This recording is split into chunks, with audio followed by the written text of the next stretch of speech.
Baik, kembali lagi dalam program e-learning bersama saya Niza Aulia, SSTMT, dalam mata kuliah Statistika Komputasi.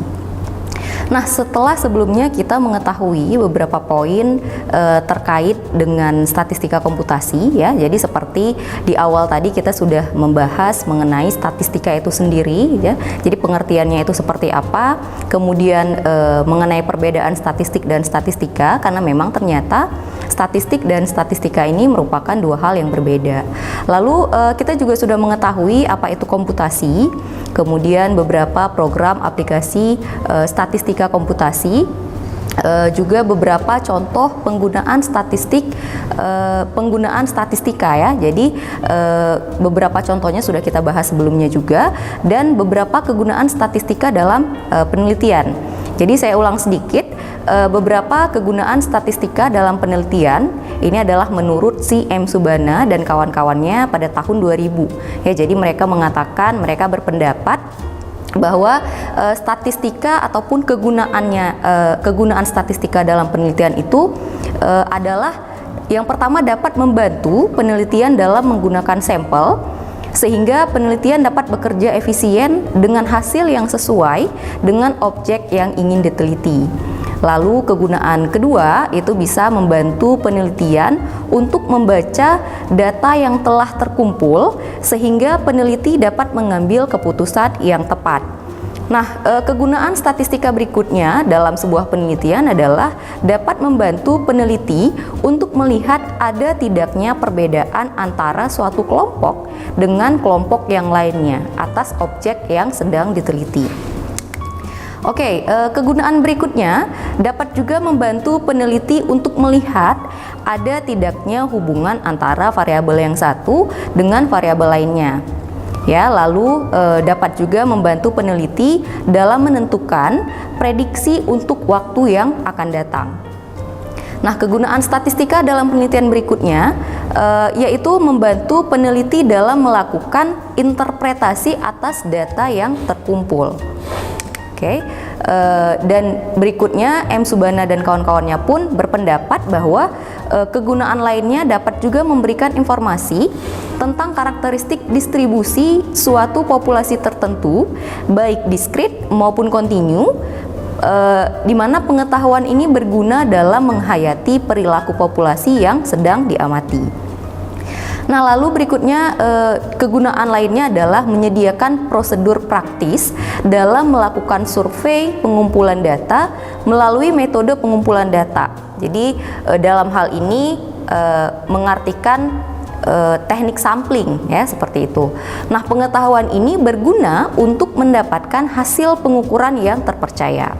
Nah, lalu kegunaan berikutnya adalah menyediakan prosedur praktis untuk menduga karakteristik suatu populasi melalui pendekatan karakteristik sampel ya, baik menggunakan metode penaksiran, metode pengujian hipotesis ataupun metode analisis varians. Nah, pengetahuan ini berguna untuk mengetahui ukuran pemusatan dan ukuran penyebaran serta perbedaan dan kesamaan populasi ya. Nah, sementara kegunaan-kegunaan lainnya adalah dapat juga menyediakan prosedur praktis untuk meramal keadaan suatu objek tertentu di masa mendatang berdasarkan keadaan di masa lalu dan masa sekarang ya. Jadi bisa digunakan melalui metode regresi dan metode deret waktu. Nah, di mana pengetahuan ini berguna untuk memperkecil resiko akibat ketidakpastian yang dihadapi di masa mendatang.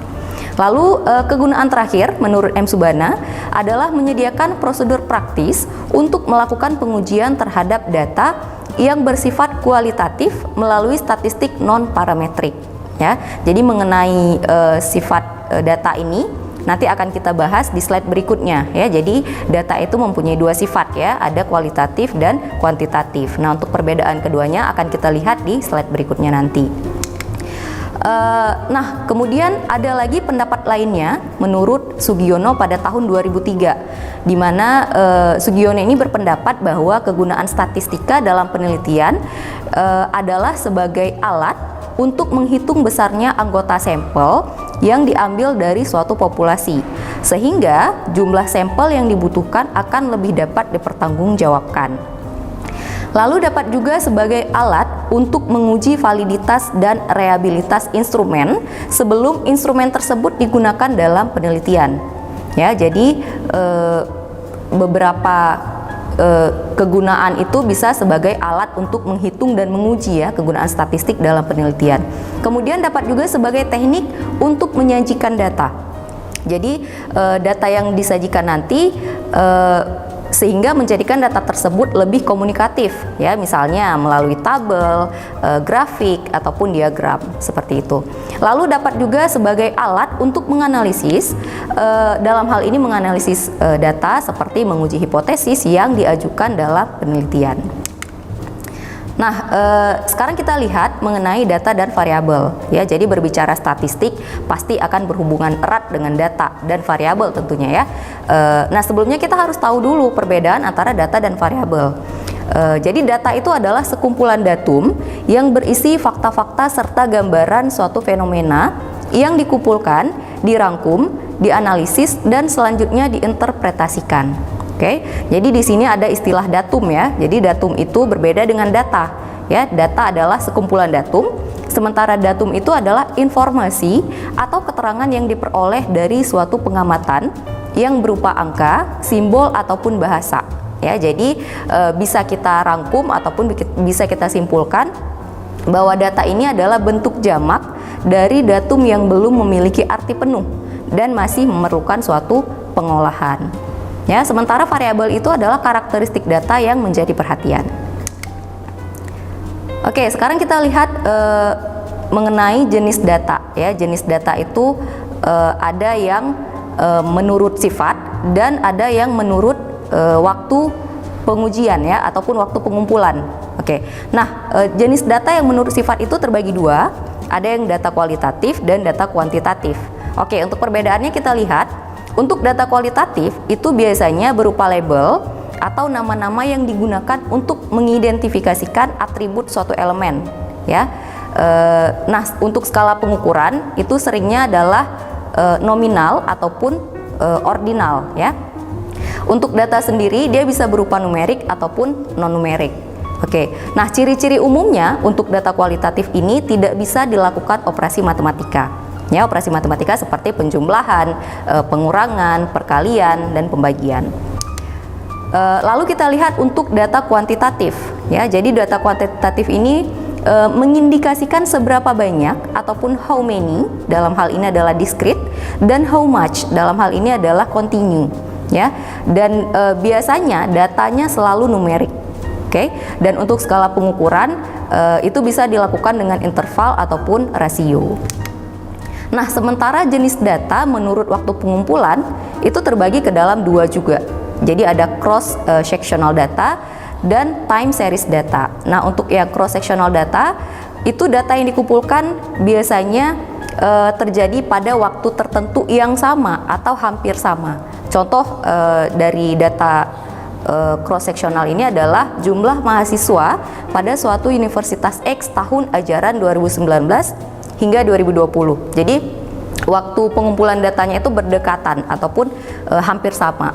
Nah, berbeda dengan time series data. Jadi time series data ini adalah data yang dikumpulkan selama kurun waktu ataupun periode tertentu. Contoh misalkan pergerakan nilai tukar rupiah dalam 1 bulan ya, ataupun produksi padi Indonesia tahun 2000 hingga 2019. Jadi kurun waktunya itu tidak berdekatan ya. Berbeda dengan yang sebelumnya cross sectional data itu pengumpulan datanya itu dalam kurun waktu yang hampir sama ataupun berdekatan seperti itu. Oke, sekian pertemuan kita kali ini. Kita lanjutkan pada pertemuan di kesempatan-kesempatan berikutnya. Saya akhiri. Assalamualaikum warahmatullahi wabarakatuh.